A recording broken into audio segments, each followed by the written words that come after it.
ಸಂಪ್ರದಾಯದ ಆಟಗಳ ಏನು ಆಟಗಳು ದುರ್ಗಾ? ಮ್ಯೂಸಿಕಲ್ ಚೇರ, ರನ್ನಿಂಗ್ ರೇಸ್ ಏನದು? ಏನಿಲ್ಲ ಬಾಸು, ಏನಿಲ್ಲ. ಇವ್ರೇನೋ ಮಾತಾಡ್ತಿದಾರೆ ಅಷ್ಟೇನೆ. ಬನ್ನಿ ನಾ ಹೊರಡೋಣ. ಯಾಕಮ್ಮ ನಾಚಿಕೆ ಪಡ್ಕೊಂತ್ಯಾ?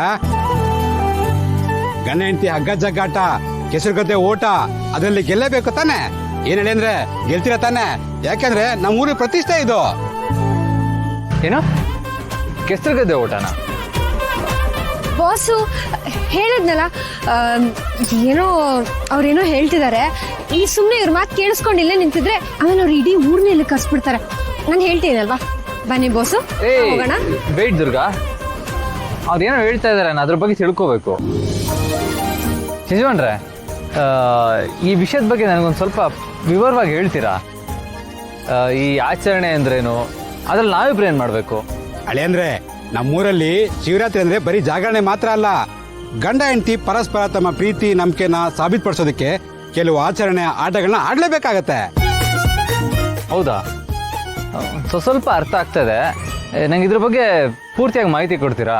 ಅಂದ್ರೆ ಈ ಶಿವರಾತ್ರಿ ಸಂಪ್ರದಾಯ ಅಂದ್ರೇನು, ನಾವಿಬ್ರು ಯಾಕೆ ಆಟ ಆಡ್ಬೇಕು?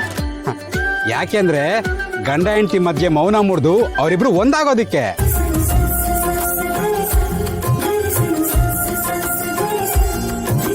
ಇಬ್ರು ಒಂದಾಗೋದಿಕ್ಕ? ದುರ್ಗಾ, ಇವ್ರು ಏನ್ ಹೇಳ್ತಾ ಇದಾರೆ? ಬಾಸು, ನಾನು ನಿಮ್ಗೆ ಅದಕ್ಕೆ ಹೇಳಿದ್ದು, ಇವ್ರ ಮಾತೆಲ್ಲ ಕೇಳಿಸ್ಕೋಬೇಡಿ ಅಂತ. ಅಣ್ಣ, ಇವಾಗ ಆಟದ ವಿಷಯ ಬಿಡಿ.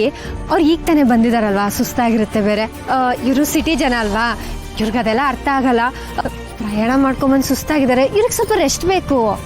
ಇಲ್ಲ ದುರ್ಗಾ, ನನಗೆ ಗೊತ್ತಾಗ್ಲೇಬೇಕು ಈ ಆಟದಲ್ಲಿ ಏನಿರುತ್ತೆ ಅಂತ. ಏನಿಲ್ಲ ಬೋಸು, ಸುಮ್ಮನೆ ಕಣ್ಣ ಮುಚ್ಚಾಲೆ, ಬುಗ್ರಿ ಆಟ, ಈ ತರ ಚಿಕ್ಕ ಚಿಕ್ಕ ಆಟಗಳಷ್ಟೇ.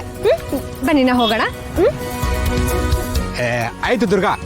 ಹಳೆ ಅಂದ್ರೆ ನಾಳೆ ಬೆಳಿಗ್ಗೆ ದೇವಸ್ಥಾನದ ಮುಂದೆ ಹಿರಿಯರ ಸಮ್ಮುಖದಲ್ಲಿ ಆಟ ಶುರು ಆಗುತ್ತೆ. ನೀನು ತಪ್ಪಿಸ್ಕೊಳ್ಳಾಗಿಲ್ಲ. ಬರ ಹೋಗೋಣ.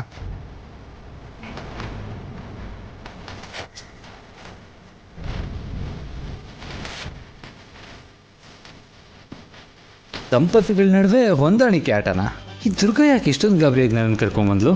ಆ ಡಕೋಟಾ ಗಾಡಿಯಲ್ಲಿ ಸಿಕ್ಕಾಕ್ಸ್ದಂಗೆ ಆಟದಲ್ಲಿ ಸಿಕ್ಕಾಕ್ಸೋ ಪ್ಲಾನ್ ಇಲ್ಲ ತಾನೆ?